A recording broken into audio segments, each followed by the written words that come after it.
अस्सलाम वालेकुम।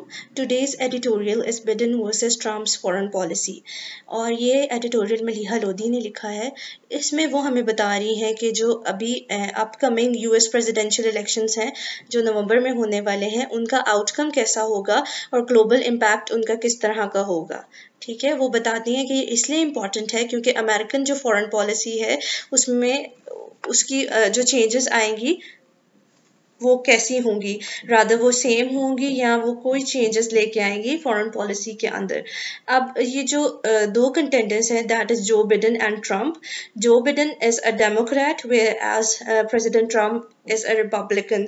उन्होंने बताया है कि जो बिडेन है उनको ऑलरेडी 2 डिजिट लीड है प्रेसिडेंट डोनाल्ड ट्रम्प के ऊपर, और वो कहते हैं कि इस लीड की वजह ये है कि उन जो प्रेसिडेंट ट्रम्प की पॉलिसीज हैं और उन्होंने मिस हैंडलिंग की है पेंडेमिक की और इकोनॉमी को वीक किया है, इसकी वजह से उनकी जो रेटिंग्स हैं, उनकी जो अप्रूवल रेटिंग्स हैं, वो उनमें एक फॉल ऑब्जर्व किया गया है। और उनका ये भी कहना है कि विद जैसे जैसे इलेक्शंस नज़दीक आएंगे तो इन दोनों के बीच में जो कंपटीशन है वो बहुत नैरो हो जाएगा, बिकॉज एक अनयूजुअल टाइम पे इलेक्शंस है अमिड्स द पेंडेमिक। तो क्या है कि ग्रेटर अनप्रडिक्टेबिलिटी है, स्पेशली कि ट्रम्प बहुत एक ग्रेटर अनप्रडिक्टेबिलिटी नज़र आ रही है। ठीक है जी। उसके बाद इन्होंने कहा है कि जैसा कि हम जानते हैं कि जो फॉरेन पॉलिसी है वो हमेशा डोमेस्टिक सिचुएशंस पे डिपेंड करती है, मतलब कि इंटरनल स्ट्रेंथ जो होती है किसी भी कंट्री की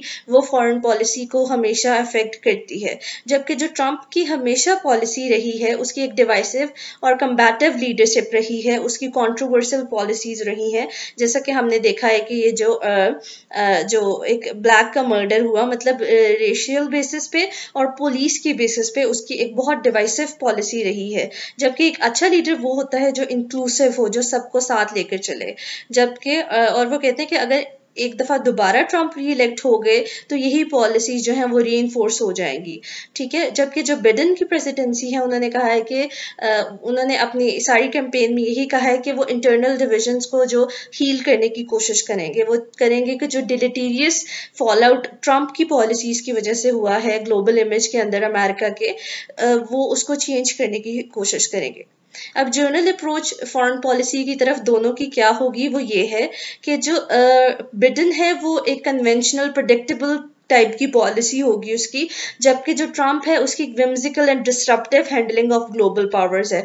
आपने हमेशा देखा है ट्रम्प को ब्लस्टर करते हुए देखा है कि वो बहुत एक चीज का बहुत डंडोरा पीटता है। ठीक है। और जिसकी वजह से उसका जो है उसके जो टारगेटेड कंट्रीज होती हैं उसको बुलिंग परसीव कर लेती हैं, जैसा कि आपने नॉर्थ कोरिया और चाइना के केस में देखा है।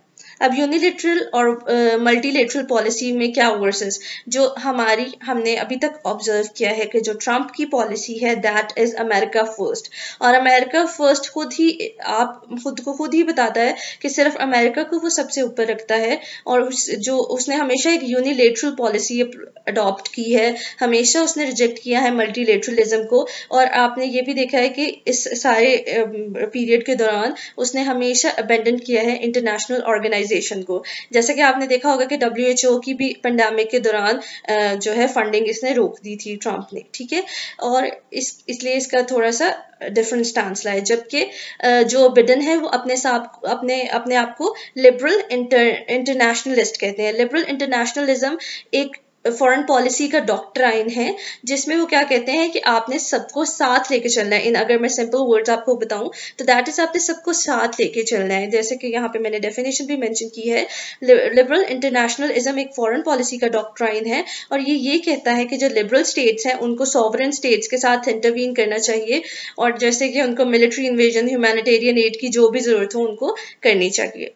अब हम देखते हैं कि इस इलेक्शन से ईरान न्यूक्लियर डील के ऊपर क्या इम्पैक्ट होगा। जो ईरान न्यूक्लियर डील है, जैसा कि हमें पता है कि ट्रम्प ने 2018 में उसको अबेंडन कर दिया था, और उस अमेंडमेंट की क्या वजह थी? उस अमेंडमेंट की ये वजह थी कि उन्होंने कहा था कि ये जो डील है ये सारी ईरान की फेवर में है और इससे अमेरिका को कोई फायदा नहीं होने वाला।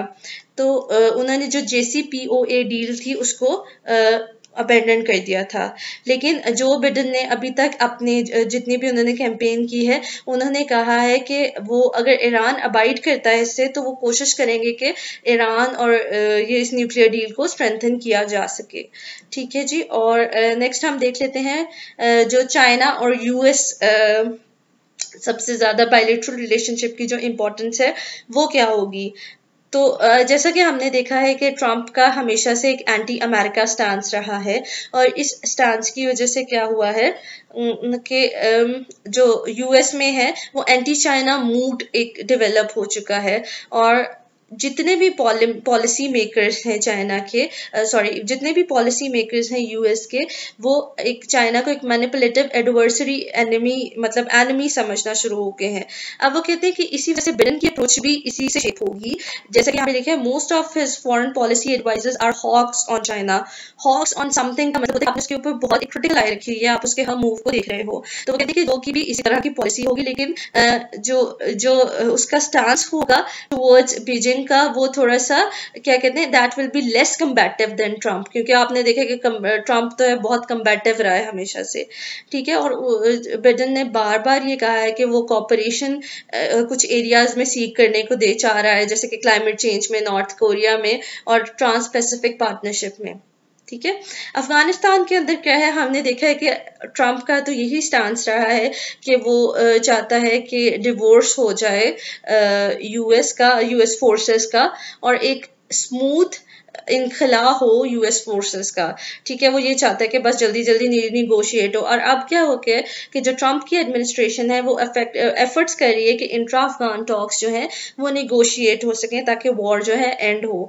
वो अमेरिका की एग्जिट के हक में है। ठीक है जी। और बिडेन जो है वो थोड़ा सा, अब वो कहते हैं कि बिडेन इस केस में शिफ्ट कर सकता है कोर्स। वो किस तरह कि वो बहुत काफ़ी लंबे अरसे से अफगान इशू के साथ इंगेज रहा है, और वो रीजनल डायनामिक्स को बहुत अच्छी तरह समझता है। बराक ओबामा की जब मिलिट्री सर्ज हुई थी 2009 में, ही वाज तब vice president of Barack Obama, और तब उसने अपोज किया था मिलिट्री सर्ज इन 2009 को। ठीक है। तो उसने कहा था कि हमें एक नैरोर काउंटर टेररिज्म मिशन मतलब अप्रोच रखनी चाहिए। जो बॉब वुडवर्ड्स की बुक है जिसमें ओबामा's वॉर जिसका नाम है, उसमें उसने डिटेल में बताया कि बिडेन की थिंकिंग क्या थी उस वक्त, और बिडेन का स्टांस क्या था अफगानिस्तान और पाकिस्तान को लेके। और जब उनसे जो बिडेन से पूछा गया फरवरी के अंदर कि वो अफगानिस्तान के साथ क्या करेंगे, तो उसने कहा था कि जी मैं अमेरिकन ट्रूप्स को ड्यूरिंग हिज फर्स्ट टर्म, मतलब वो जल्दी से वो उसको वापस लेके आना चाहेगा। ठीक है जी। तो वो कहते हैं कि लेकिन यूएस एस्टैब्लिशमेंट ने हमेशा वार्न किया है कि इतना स्विफ्ट विड्रॉल जो है वो उस एरिया में केओस लेके आ सकता है। अब साउथ एशिया की पॉलिसी अगर देखा जाए, तो साउथ एशिया के बारे में हमेशा ये है कि ना तो ट्रंप के लिए that was a high priority, ना ही it is high priority for Biden. ठीक है। वो उन्होंने इतना नहीं, लेकिन एक पॉइंट इंपॉर्टेंट है, that is they want to strengthen ties with India. वो साउथ एशिया में इंडिया के साथ अपने टाइज को इसलिए स्ट्रेंथन करना चाहता है ताकि वो जो चाइना की हेजीमनी है इस एरिया में उसको काउंटर बैलेंस कर सके। ठीक है जी। वो देखता है कि वो कह रहे हैं कि बिडेन की एडमिनिस्ट्रेशन जो है वो रिकग्नाइज करेगी उन प्रॉब्लम्स को जो इंडिया के साथ रिलेशनशिप में है। ठीक है जी। अब जैसे कि इंडिया की अथॉरिटेरियनिज्म को वो क्या कर सकता है, उसको वो कॉल आउट कर सकता है। सेकेंडली, और उन्होंने ये बोला है कि वो शायद नहीं फील करेंगे, they will talk about human rights, मतलब जो ह्यूमन राइट वॉयलेशंस कर रहा है इंडिया, वो उसके बारे में ओपनली डिस्कस करेगा उसको जो बिडेन की जो एडमिनिस्ट्रेशन होगी। ठीक है। उन्होंने अपने कैंपेन प्लेटफॉर्म में बार बार इसका जिक्र किया है। लास्ट मंथ उन्होंने ये बात की थी कि जो बिडेन ने ये कहा था कि वो अंडरस्टैंड करते हैं कि जो वो दर्द जो मुस्लिम अमेरिकन फील करते हैं जब कश्मीर इशू पे बात होती है, तो इसका मतलब है कि he is willing to take all the necessary steps to restore rights for all the people of Kashmir। ठीक है। और लास्ट में हम देखते हैं कि पाकिस्तान के ऊपर क्या पॉलिसी होगी। तो कहते हैं कि जो बिडेन ने पाकिस्तान को सेवरल टाइम्स विजिट किया है, और वो कहते हैं कि एक फेवरेबल एनवायरनमेंट हम प्रिडिक्ट कर सकते हैं। ठीक है जी। ट्रंप से तो ज़्यादा फेवरेबल एनवायरनमेंट हम प्रिडिक्ट कर सकते हैं। ठीक है जी। और लेकिन अब दो वे गेम है ना ऑब्वियसली। अब हम देखते हैं कि वो कहते हैं कि डिपेंड करता है कि इस्लामाबाद कितना प्रोएक्टिव है और कितना इमेजिनेटिव है उसकी एडमिनिस्ट्रेशन के साथ इंगेज होने में। So this was all about Biden versus